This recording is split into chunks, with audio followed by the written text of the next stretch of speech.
let's talk about one of the most famous ancient sites on the entire planet. A place of massive pyramids and, of course, deep secrets.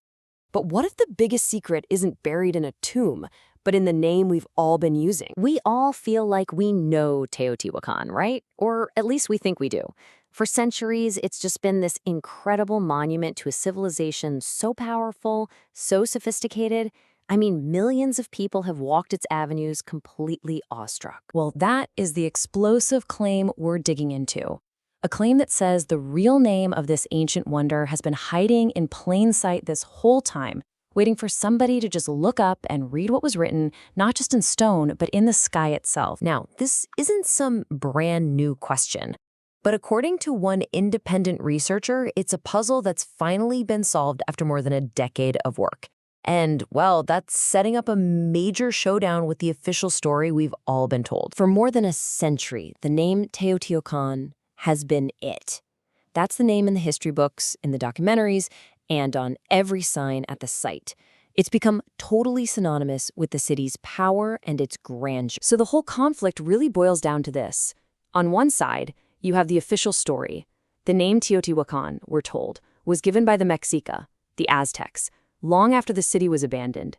It's usually translated in this very poetic way, like City of the Gods. But on the other side, there's a radical new theory, that the city's actual name wasn't a legend at all. It was a scientific fact, a name literally revealed by the sun, which one researcher spent over a decade proving. To really get why this is such a big deal, you gotta ask, who's defending that official story?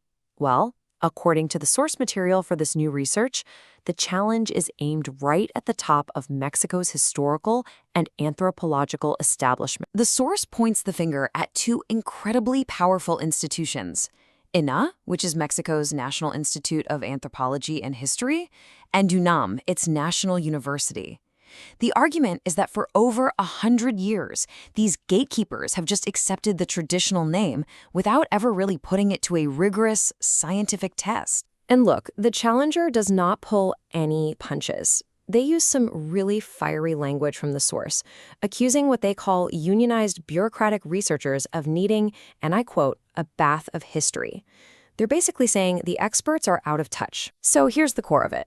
The author claims the establishment's whole argument is based on tradition and sayings, not on hard, verifiable proof. The source alleges there's no transparency, no new ideas in a century, and describes the academic world as a giant with clay feet. It looks big and powerful, but it's fundamentally unstable. Okay, so if the official story is under attack, what's the alternative? Well, this new theory isn't based on myths or legends. It's rooted in archaeoastronomy, a secret that's been hiding in the daily path of the sun. The author has a name for this discovery, Bihecho Solar, which translates to the solar fact. The whole idea is that the city itself is a massive astronomical instrument. It's a calendar made of stone and light designed to mark sacred days.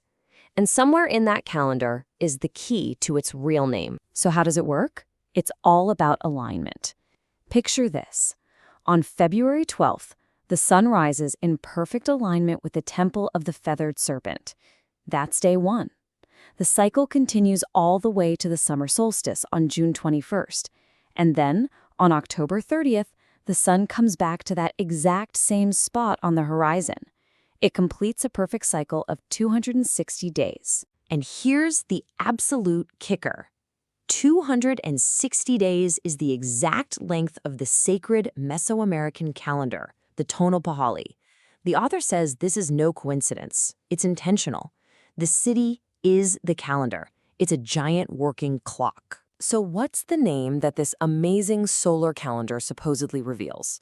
The author proposes the real name isn't Teotihuacan, but Teotihuacan. The whole argument comes down to linguistics. That little T syllable in the middle, they say it's just a euphonic particle, basically a sound that was added later in spoken language to make the name flow better, but it wasn't part of the original written name. So you take that away, and you're left with Teotihuacan. The claim is that this name is made of two symbols, Teo, the monument itself, and Huacan, the sun in alignment.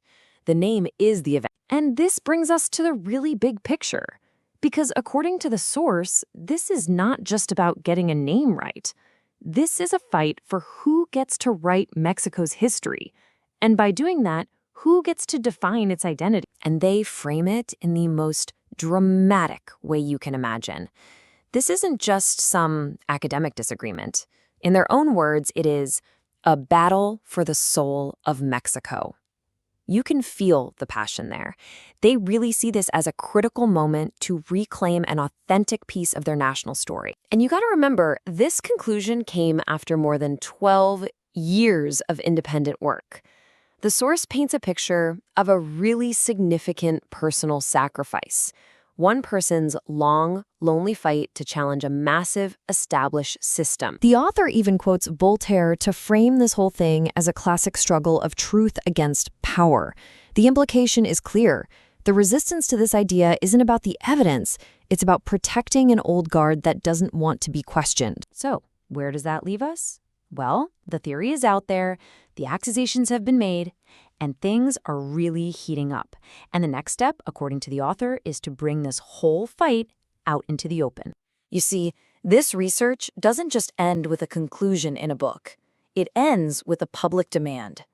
A gauntlet has been thrown down, a call for a national debate to finally, once and for all, settle the question of Teotihuacan's true name. And the terms of this debate are very clear. No more closed-door academic meetings. The demand is for a public showdown where all the evidence, the solar charts, the old documents, the linguistic breakdowns, everything is laid out for the people of Mexico to see and judge for themselves. So in the end, what we have is a century of accepted history smashing up against more than a decade of disruptive new evidence. You've got the weight of tradition on one side and the power of a verifiable, repeatable natural event on the other. And it really leaves us with this one fascinating question. When a story is literally written in stone and light, who has the right to read it differently?